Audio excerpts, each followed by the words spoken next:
மருத்துவர் அன்புமணிதான் பாட்டாளி மக்கள் கட்சியின் தலைவர் என தேர்தல் கமிஷன் அறிவித்துள்ள நிலையில் மீண்டும் பாமகவில் மோதல் வெடித்துள்ளது.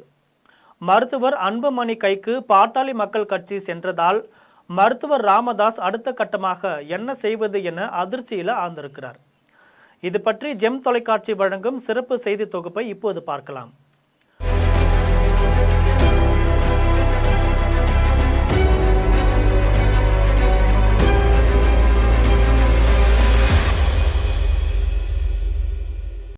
கடந்த ஏப்ரல் மாதம் மருத்துவர் ராமதாஸுக்கும் மருத்துவர் அன்புமணிக்கும் இடையே திடீர் மோதல் ஏற்பட்டது. இதனைத் தொடர்ந்து பாட்டாளி மக்கள் கட்சி யாருக்கு சொந்தம் என்ற போட்டியும் நிலவியது.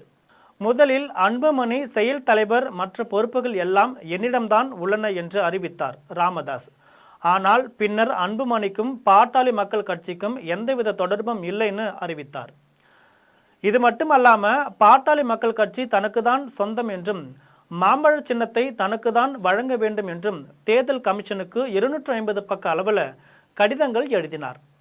முன்னதாக தேர்தல் கமிஷனுக்கு மருத்துவர் அன்புமணி எழுதிய கடிதத்தில் கடந்த 2023ஆம் ஆண்டு ஆகஸ்ட் மாதம் பாட்டாளி மக்கள் கட்சி பொதுக்குழு நடைபெற்றது. அந்த பொதுக்குழுவில் என்னைத்தான் பாமக தலைவராக தேர்ந்தெடுத்திருக்கிறார்கள், எனவே நான் தான் பாட்டாளி மக்கள் கட்சியின் தலைவர்னு ஒரு மனு போட்டிருக்கார். இந்த நிலையில் மருத்துவர் ராமதாஸ் எழுதிய கடிதத்திற்கு இந்திய தேர்தல் கமிஷன் பதில் அனுப்பியிருக்கு.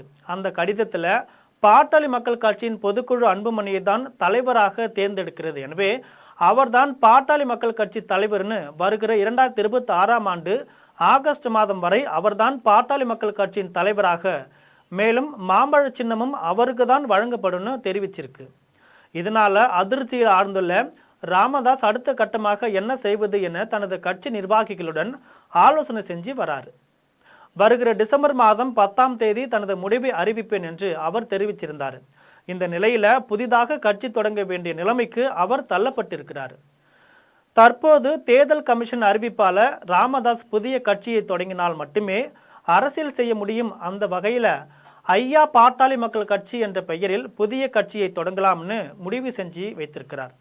இதற்கிடையே அன்புமணி பாட்டாளி மக்கள் கட்சி தலைவராக தேர்தல் கமிஷன் அறிவித்தது தவறானது.